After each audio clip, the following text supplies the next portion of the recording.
Assalamualaikum warahmatullahi wabarakatuh. Selamat siang, salam sejahtera untuk kita semua. Om Swastiastu, Namo Buddhaya, salam kebajikan. Mohon izin perkenalkan, saya Fauzan. Saya merupakan salah satu dosen pada Prodi D3 Keperawatan Fakultas Kedokteran Universitas Tadulako. Kali ini saya akan membuat video terkait dengan penilaian diri dosen dalam unjuk kerja Tridharma Perguruan Tinggi, yaitu dalam Dharma Pengajaran. Dalam video ini saya akan menampilkan teknik pembelajaran, yaitu DIA, Delivery Interaction Assessment. Sebelum masuk pada teknik pembelajaran tersebut, saya akan menjelaskan salah satu mata kuliah yang diamanatkan kepada saya, yaitu mata kuliah Promosi Kesehatan. Mata kuliah ini merupakan mata kuliah wajib Prodi yang disesuaikan dengan kurikulum Prodi D3 Keperawatan Fakultas Kedokteran Universitas Tadulako. Penempatan mata kuliah ini pada semester 3 dengan beban SKS 2 SKS terdiri dari teori dan praktek. Sebelum saya menjelaskan teknik pembelajaran, saya akan menjelaskan yang terkait dengan mata kuliah Promosi Kesehatan. Adapun deskripsi mata kuliah ini adalah memberi pemahaman kepada mahasiswa tentang konsep, prinsip, dan teknik promosi kesehatan yang meliputi strategi, perencanaan, pelaksanaan, dan monitoring, serta evaluasi. Metode pembelajaran dikembangkan untuk memberikan pengalaman belajar mahasiswa dalam mengaplikasikan promosi kesehatan pada asuhan keperawatan individu, keluarga, dan kelompok. Sementara capaian pembelajaran pada mata kuliah ini yaitu mampu menjelaskan konsep dasar promosi kesehatan, mampu mendemonstrasikan 5 strategi pendekatan promosi kesehatan, mampu memahami monitoring dan evaluasi promosi kesehatan, mampu mendesain perencanaan promosi kesehatan, mampu menjelaskan perilaku hidup bersih dan sehat, mampu mendemonstrasikan promosi kesehatan dalam asuhan keperawatan pada individu, keluarga, dan kelompok. Adapun pokok bahasan pada mata kuliah ini yang akan dibahas dalam 16 kali pertemuan ini adalah pada pertemuan pertama sampai ketiga itu konsep dasar promosi kesehatan. Pertemuan keempat yaitu 5 strategi promosi kesehatan. Pertemuan kelima sampai 6 monitoring dan evaluasi promosi kesehatan. Pertemuan ke-7 perencanaan promosi kesehatan, dan pertemuan ke-8 UTS. Pertemuan ke-9 konsep perilaku hidup bersih dan sehat. Pertemuan ke-10 sampai 15 praktek promosi kesehatan dalam asuhan keperawatan pada individu, keluarga, dan kelompok. Dan pertemuan ke-16 adalah UAS. Baik, saya akan menjelaskan teknik pembelajaran yaitu delivery. Pada saat pembelajaran, saya menggunakan beberapa referensi, baik itu berupa buku maupun jurnal-jurnal terkait dengan materi-materi promosi kesehatan. Hal ini saya kemukakan pada awal pertemuan saya. Adapun buku yang digunakan yaitu pertama, Promosi Kesehatan dan Perilaku Kesehatan oleh NS Rizka Dwi Chandrawati dan kawan-kawan tahun 2023. Buku Ajar Promosi Kesehatan oleh Devi Febrianti dan kawan-kawan tahun 2022. Buku Ajar Promkes dan Perubahan Perilaku oleh Siti Nurjannah tahun 2021. Dan buku Ajar Promkes oleh Adventus dan kawan-kawan tahun 2019. Selain mahasiswa mempunyai buku acuan, saya juga membuat PowerPoint yang saya rangkum dari berbagai buku referensi dan jurnal yang saya ajarkan pada pokok bahasan pada saat itu. Teknik pembelajaran yang kedua yaitu interaksi. Dalam berinteraksi dengan mahasiswa, saya menggunakan pendekatan Student Centered Learning atau SCL, di mana mahasiswa sebagai subjek pembelajaran sehingga memungkinkan mahasiswa jauh lebih aktif dalam proses pembelajaran. Di dalam kelas, saya tidak membatasi mahasiswa berinteraksi pada akhir perkuliahan. Namun, saya memberikan kesempatan pada saat mengikuti pembelajaran untuk berinteraksi atau tanya jawab di sela-sela pembelajaran, sehingga mereka jauh lebih aktif dan termotivasi dalam mengikuti pembelajaran pada mata kuliah promosi kesehatan. Kemudian saya juga menggunakan WhatsApp sebagai sarana interaksi mahasiswa untuk berkomunikasi, seperti pemberitahuan atau mengingatkan jam mata kuliah, ataupun mahasiswa menginformasikan yang tidak bisa hadir pada proses perkuliahan tatap muka. Teknik yang ketiga yaitu asesmen. Di awal perkuliahan, saya selalu menyampaikan pembobotan penilaian kepada mahasiswa agar mahasiswa mempersiapkan diri dalam proses penilaian. Untuk pembobotan nilai pada mata kuliah promosi kesehatan ini terdiri dari nilai tugas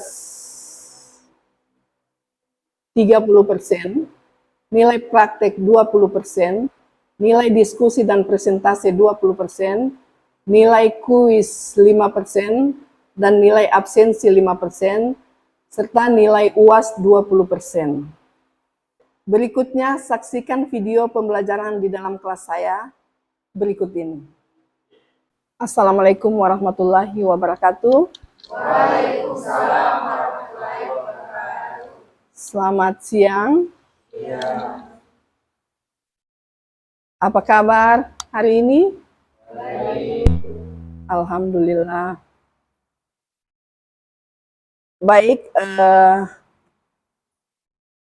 hari ini adalah pertemuan ke-9. Sebelumnya kemarin kita mempelajari tentang perencanaan promosi kesehatan. Perencanaan promosi kesehatan yaitu proses diagnosis penyebab masalah, penentuan prioritas masalah, dan alokasi sumber daya yang ada untuk mencapai tujuan. Baik, sebelum dimulai, mari kita berdoa sesuai dengan agama dan keyakinan masing-masing. Berdoa dimulai.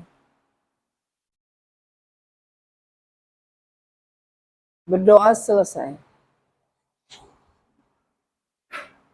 Baik, sebelumnya Ibu bisa absen dulu ya. Edi Sukarna,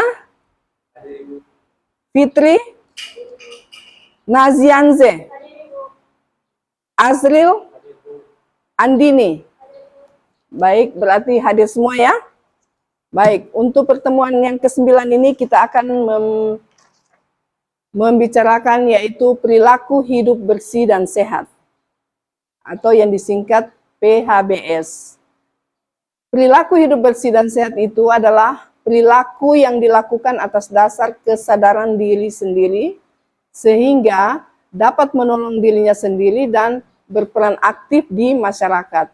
PHBS di seluruh Indonesia dengan mengacu kepada pola manajemen PHBS, mulai dari tahap pengkajian, perencanaan, dan pelaksanaan serta pemantauan dan penilaian. Upaya tersebut dilakukan untuk memberdayakan masyarakat dalam memelihara, meningkatkan, dan melindungi kesehatannya, sehingga masyarakat mau dan mampu secara mandiri ikut aktif dalam meningkatkan status kesehatannya. Tujuan utama dari gerakan PHBS ini adalah meningkatkan kualitas kesehatan melalui proses penyadartahuan yang menjadi awal dari kontribusi individu-individu dalam menjalani perilaku kehidupan sehari-hari yang bersih dan sehat.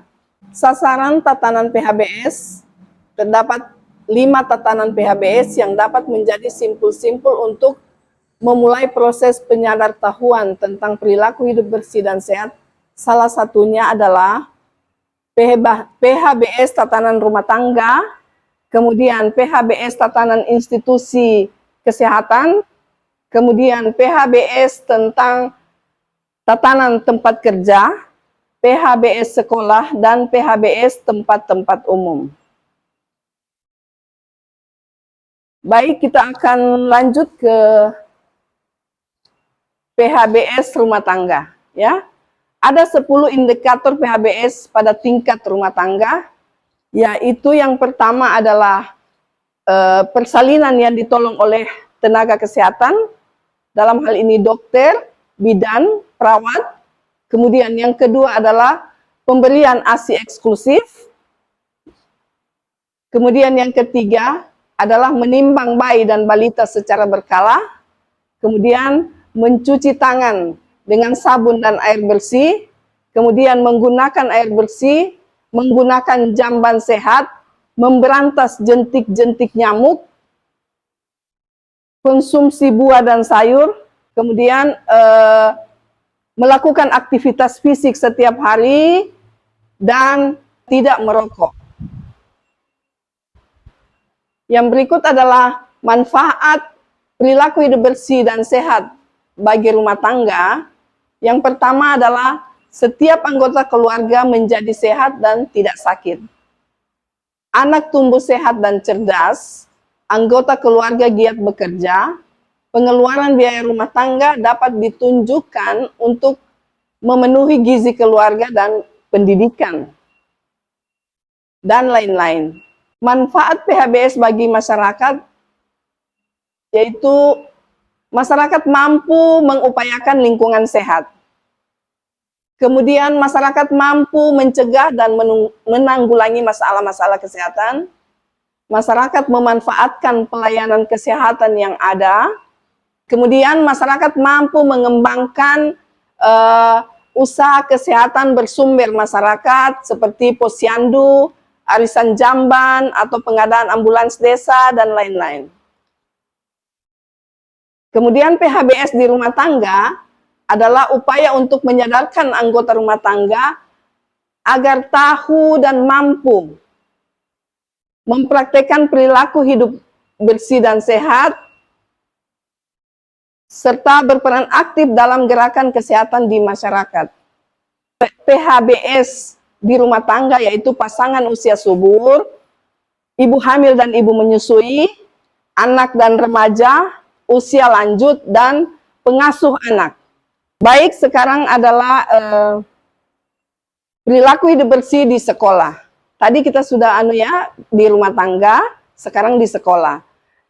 Yang dimaksud dengan perilaku hidup bersih di sekolah adalah sekumpulan perilaku yang dipraktekkan oleh peserta didik, guru, dan masyarakat lingkungan sekolah atas dasar kesadaran sebagai hasil pembelajaran, sehingga secara mandiri mampu mencegah penyakit, meningkatkan kesehatannya, serta berperan aktif dalam mewujudkan lingkungan sehat. Kemudian sasaran PHBS di sekolah, yang pertama yaitu mencuci tangan dengan air bersih yang mengalir menggunakan sabun. Yang kedua, jajanan di kantin sekolah yang sehat. Buang sampah pada tempatnya. Ya. Demikian pertemuan pada hari ini tentang perilaku hidup bersih dan sehat. Sebelum Ibu tutup, kira-kira ada yang mau ditanyakan?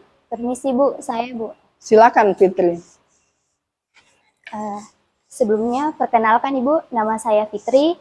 Jadi pertanyaan saya, kriteria air bersih itu seperti apa Bu? Terima kasih. Baik, pertanyaannya bagus sekali ya. Kriteria air bersih itu apa?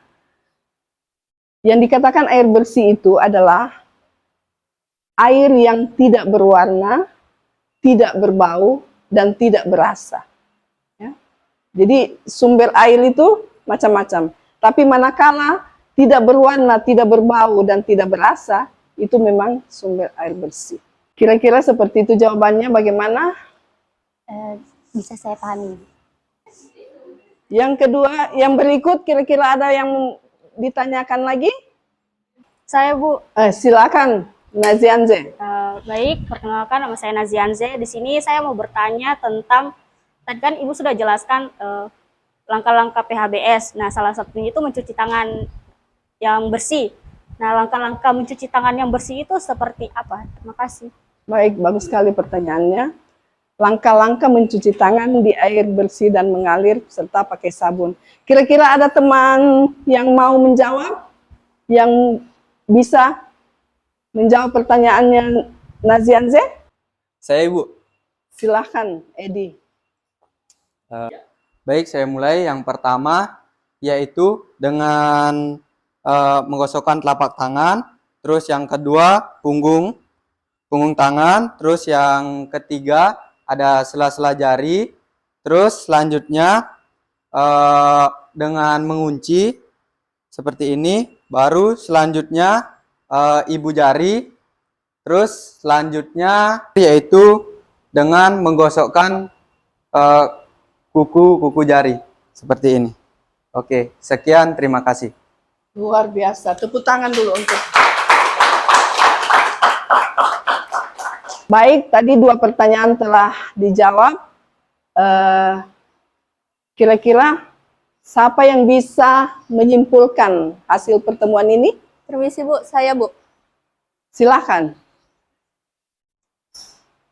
Baik, adapun kesimpulan pada hari ini, yaitu perilaku hidup bersih dan sehat atau PHBS merupakan perilaku yang dipraktekkan oleh setiap individu dengan kesadaran sendiri untuk meningkatkan kesehatannya dan berperan aktif dalam mewujudkan lingkungan yang sehat. Jika kita melihat sekeliling kita, realitanya memang semua orang tidak memiliki background atau kesadaran tentang pentingnya PHBS.